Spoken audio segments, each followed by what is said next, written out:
essa parada do... É uma grande dúvida que eu tinha mesmo, que era, porra, esse carro, ele segura ficar o tempo inteiro na pista sem ter que recarregar? Eu sei que pra recarregar um carro elétrico, assim, leva um tempão, já experimentei antes. Nesse caso aí, como é que, assim, não precisa recarregar durante 50 minutos? Olha que maluco, o carro elétrico é totalmente diferente de um carro a combustão. É mais ou menos igual você pegar uma câmera analógica que tinha que revelar filme e uma digital. Tem a mesma função, mas são coisas completamente diferentes. O carro elétrico não precisa de freio. Não tem freio. A gente não usa o freio na corrida. Não tem freio a disco.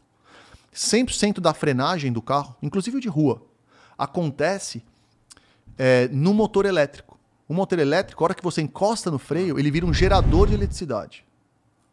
E carrega a bateria de volta. O nosso carro é assim, né? Híbrido, né? Os nossos são híbridos. Mas o elétrico, nosso, 93% da energia é carregado de volta. Então, por isso que dura. Se não tivesse isso, durava metade quase. Então, obviamente, a gente tem atrito, aerodinâmica tal, que vai perdendo energia. Mas o carro elétrico, o nosso carro de corrida, ele tem, por causa de segurança, um freio a disco pequenininho, mas a gente não usa ele na corrida. É só o freio magnético. E isso para o carro de rua... Você nunca mais na sua vida vai ter que trocar pastilha, nem disco. O carro tem um consumo menor na cidade do que na estrada, Sim. porque você fica freando e acelerando. Enfim, tem uma série de benefícios. Não precisa trocar óleo, não precisa fazer nada. Então, assim, o carro elétrico, para algumas aplicações, já é muito mais barato do que o carro a combustão. Ainda mais com a gasolina agora a R$9. Não, né? eu troquei agora, né? Eu peguei o híbrido ano passado. E, assim, antes eu enchi o tanque e dava 400 km, agora dá o dobro. Isso que é híbrido, né? Não é nem 100%, né?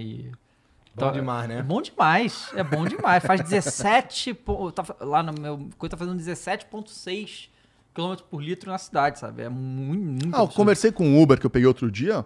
Pô, o cara ia economizar entre 3 e 4 pau por mês de combustível. Tranquilo com o elétrico. E muita gente não sabe o seguinte. Você consegue carregar o elétrico na sua casa.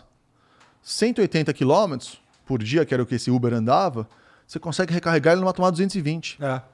A 220, em 8, 9 horas, carrega 180 km, 20 km por hora de recarga. Isso não é uma recarga normal, sem precisar mudar a infraestrutura, nada. Botar na 220 igual você usa o cortador de grama ou secador de cabelo. Carrega à noite. No dia seguinte você usa. Gasta eletricidade. Em vez de você encher o tanque e custar, sei lá, R$300, você vai encher o tanque e vai custar 15. É que, assim, isso é uma questão, né, que obviamente também concordo que é o futuro, mas a gente sempre para no problema do preço, né? Que, óbvio, com o tempo as tecnologias vão ficando mais baratas, mas assim, a gente vê coisas, por exemplo, no Brasil, que, cara, até hoje, câmbio automático não é um padrão. E é uma tecnologia de quantas décadas que já existe, né? E não é por causa do preço, simplesmente por causa do impeditivo do preço, né? Então, assim... Gostaria muito que a gente tivesse, né, uma possibilidade de tudo ser elétrico. Uma parada né? maneira de carro elétrico e híbrido que ninguém fala e que é muito maneiro não tem rodízio. Tem essa. Isso é verdade. Tem essa. Eu tava com o prefeito. A gente fez o lançamento ontem, anteontem, com o prefeito. Ele tava mostrando um ônibus elétrico. Agora a Prefeitura de São Paulo vai botar 20% dos ônibus elétricos. O ônibus custa bem mais caro, só que o custo do quilômetro do ônibus... ele se paga em 2 anos. Então se paga Porque, de novo, você falou do custo. Se você roda 10 km por dia, que é o que roda a média da galera aí, não vale a pena. O carro elétrico é muito mais caro. Mas se você começa a rodar 180, 200 km todo dia, daí começa a fazer sentido essa conta. Porque durante a vida útil do carro, o preço do carro é quase irrisório perto do preço do combustível que você vai usar a vida inteira do carro. Se você rodar 100 mil km, 200 mil km com o carro, começa a ficar cada vez mais o preço do carro ficar irrisório. Então o carro elétrico não é para essas SUVs de 500 pau que você vê aí, R$1 milhão. Não, isso aí beleza, o cara quer ter o carro elétrico e tal. Mas o carro elétrico, o principal uso dele vai ser para transporte público. Metade da poluição de São Paulo é diesel, é caminhão. Nossa, e isso porque o diesel, que eu lembro quando eu trabalhei com petróleo, né? Que a gente tinha o diesel era o 1.800 e o 500, aí reduziu para 10, né, o enxofre e tal, então já reduziu muito a emissão, mas mesmo assim. Tudo que tem combustão gera partícula, mesmo etanol, o pessoal fala, mas o etanol é carbono neutro. Não, o etanol é carbono neutro.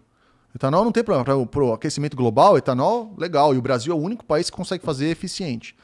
Porém, se você se trancar numa garagem e ligar o carro a etanol, você vai morrer igual a gasolina. Então, assim, o Brasil está se posicionando muito bem. No futuro, obviamente, vai ser uma combinação, mas os elétricos principais vai ser comercial.